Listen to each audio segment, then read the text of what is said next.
I wanted to interview Dave Dubois for quite some time. I'd heard so much about him from different trainers, from his kids, from different people over the years. There was obviously the infamous fallout with Caroline last year, which I asked her about outside Shane McGuigan's gym at the time.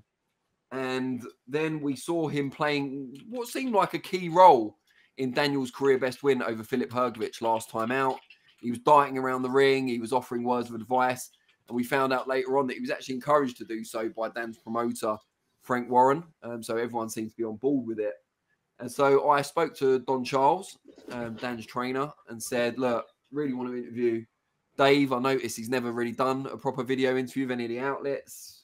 He doesn't seem like, a trusting fella necessarily. And Don said, well, I'll speak to him, but he never does interviews, so I can't really promise anything. And I don't know if it was Don's endorsement or, I hope in my fantasy world that Dave looked up some of my interviews and, was so dazzled by the wit that Diane Abbott's wig referred to just there and couldn't resist having a chinwag with me. I've got a feeling that's not the case, though. And he certainly didn't mention it when I eventually spoke to him.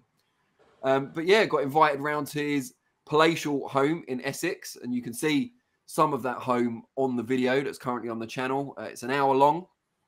So you'll need to have a bit of spare time, or like my friend Ellie Scottley often does, I'm big on name dropping at the moment, it seems, go through in 25-second or 30-second skips.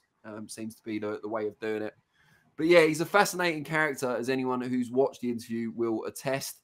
And as I said, I don't like stroking my own ego. So all I'm going to ask Josh, first of all, is what were your favourite bits of what was an outstanding interview by all accounts? I'd say the bit I found most interesting. I love that he's deadpan the answer as well. No. Okay, but right. No, so probably the part I found most interesting was when he was there talking about how he stopped watching Daniel train. And, he would just sit outside. He wouldn't go inside. Because that was something I'd never really known. So listening to that bit saying, he would stay outside because Dan needs to find his own feet.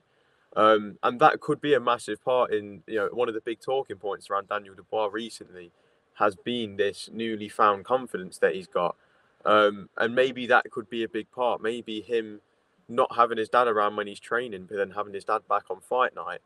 Maybe that could be part of this big turning point that we've seen in Dubois' career.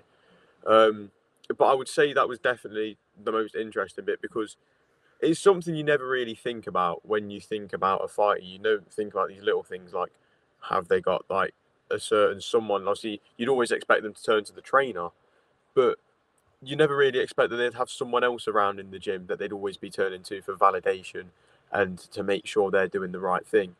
So it was very interesting to get that bit of insight. And overall, Danny, I know you're going to like when I say this, but it was a very enjoyable interview to watch. So shout out to yourself, although I know you're already going to shout yourself out a couple more times.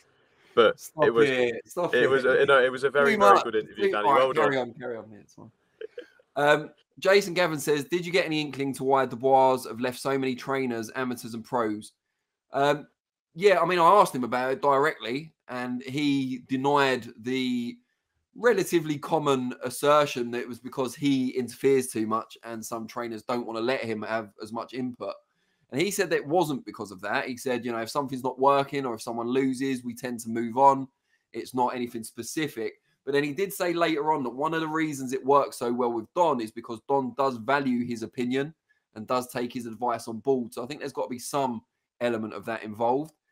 He also says, did you notice any jarring features about him? I think anyone who's watched the video or was able to watch it for the full hour would say his laugh is probably the most significant feature. He rarely stops laughing. And as much as I'd like to kid myself, it's because I am some great comic talent. I think it's more that he's just a very happy, kind of positive guy for the most part. And he finds a lot of things quite funny. And he has led a very interesting kind of roller coaster, rags to riches sort of life. So it's definitely a fascinating story. Anderson De Silva says AJ's dad would flatten Daddy Dubois. DB Cooper 1 says, great interview. Oh, stop it. Pulitzer Prize coming your way, Mr. Flexen. Stan sounds like a legend. Did you get to drive the Porsche? Little known fact about me, because we are talking loads about me now for some reason. I don't know who started that. Is that I can only drive an automatic. I've only got an automatic license. So I don't know if the Porsche is an automatic. A Porsche is usually automatic. I don't know anything about cars, as you can tell. But no, short answer, he didn't let me drive the Porsche. But what was very funny was that I got a lift from the train station from Frank, our director of production. Really, really great at his job. And he pulled round into Dubois' kind of slowly opening gates. No euphemism. And he had a little, I don't even know what model car it was. As I said, I know nothing about cars, but like a little light blue car, like, you know. He got faced with like a Porsche, a Rolls Royce, and another like showy car. And you said Frank tucked away in the corner in his little blue car. It was pretty funny. Diane Abbott's wig says, if Daddy was a key factor in Triple D's performance against Hrgovic, it might be a problem because I don't imagine the production in a Wembley AJ fight will afford him the same freedom ringside. Yeah, I mean, that's an interesting one. He said, because he said he will be there. Because I said to him, how much of a factor do you think you'll be against AJ? And he said, as long as God's with he'll be all right. I said, well, does that mean you're not going to be there? And he said, no, I will be there. So we shall see. Nat says, great interview, Flexen. He came across really well. Such a likable guy. Is that me or Dubois? Both of us. Thunder Rose says, my favourite bit was Stan saying he was 63 with an oldest child of 43, but insistent he had 2 kids at 16. Yeah, I'm not sure the 2 kids at 16 were his, though. And I know other people pointed this out in the YouTube comments. I think he moved in with someone who already had kids when he was 16, but I'm not entirely sure. He has had 2 or maybe 3, depending on which angle you take, families now. And he talks about that quite openly in the interview. I'm not kind of breaking any secrets there. Larry Liston, sorry, the chat scrolled too quick for me. No surprise, I'm not the fastest. Larry Liston says, I just cannot possibly see any way that Dubois can beat AJ. He's too stationary, doesn't move his head.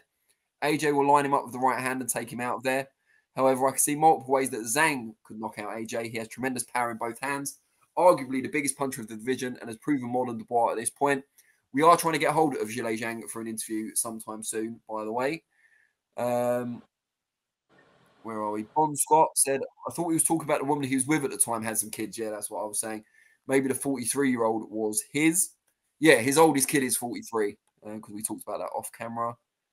A national acrobat, unsurprisingly negative about Daniel Dubois, says the only reason Daniel, the quitter Dubois, is getting the fights is because Frank Warren has millions invested in him. I mean, I think beating an undefeated Jarrell Miller and an undefeated Philip Hrgovic might have something to do with it in getting the next fight. But what do I know? Fizz says Mike Tyson versus Daddy Dubois versus AJ's dad versus KSI's dad, fatal 4-way boxing match. Only if it's TLC, Fizz. Otherwise, I won't be interested. Nat clarifies she was talking about both, of course, me and Dubois being, what was it, likable, such a likable guy. We're such likable guys. Eamon, I know you've watched the full hour of Daddy Dubois. You told me it was the best thing you'd ever seen, including The Wire in its peak years. What were your favourite parts? Never actually watched The Wire at all. I think the best series I've probably seen is Lost or Breaking Bad. And I came to the game of Breaking Bad very late in the game as well, too. But great series. Not really much of a series watcher now, anyways. Take too much of a time. But I was happy to spend the time on the 1-hour interview. And Danny, I'm not just saying this just because you're here. I'm trying to spare the whip as the podcast ends this week from yourself for being late in the background. Make sure we're off so you don't hear me yelping in the background. But look, I thought the interview was brilliant. I think the context of the interview will get greater each time Caroline Dubois or Daniel Dubois fights or Solomon Dubois debuts. Stan Dubois, Dave Dubois, whatever he wants to go by. He was a bit of a mysterious figure, wasn't he? We'd always hear whispers about him, conversations that people had with him and such. But much like not like the man with the hat in the Khan versus Peterson fight. He's now been uncloaked, and we've seen Dave Dubois for the man that he is in this interview. I think he embraces and owns the pushiness factor of being a father and the way he's pushed his kids towards success and greatness, and he's reaped the rewards. The family have reaped the rewards of the success that their sons and daughters have had. I think he was open to his vulnerabilities as well too. Weakness wasn't something that he wasn't willing to share, although he didn't want to share too much of that. I feel one of the things that really struck out to me is him saying that he wasn't there in the corner for Daniel when he fought Joe Joyce and what could have happened maybe. Had he been in the corner, could he have willed Daniel Dubois to get to his feet before the count and fight on? And could that fight have changed? And would we still be talking, or would people, sorry, still be talking about Daniel Dubois being a quitter? Had that not been the case, had his dad been in the corner? It was very interesting to see Daniel Dubois, much like, Stan Dubois, essentially being, you'd say this of a football fan, but being a glory hunter. He wants success for his kids, and success for his kids will come at any cost, even if it means dotting around and changing the trainers. That's not new to the Dubois family in the pro game. It's something that they've done and had to do in the amateur ranks, floating around the Linz of the world and Reptons or whatever club it may have been. It doesn't, much like some of the new football mantras of changing your head coach, and people love the legacy of Sir Alex Ferguson staying at a club for many years.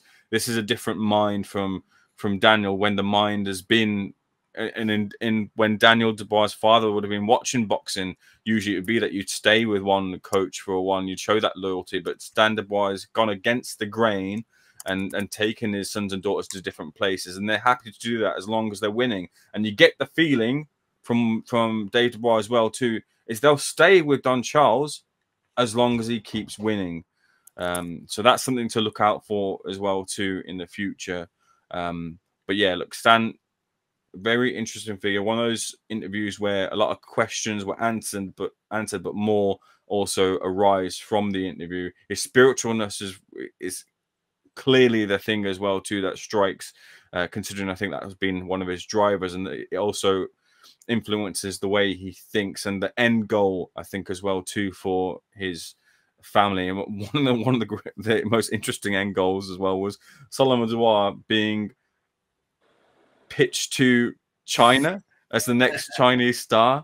I can't wait to see that journey unfold over in China, as it won't be in the UK. But Solomon apparently is the best of them all as well too. Caroline cemented that as well in my interview with her.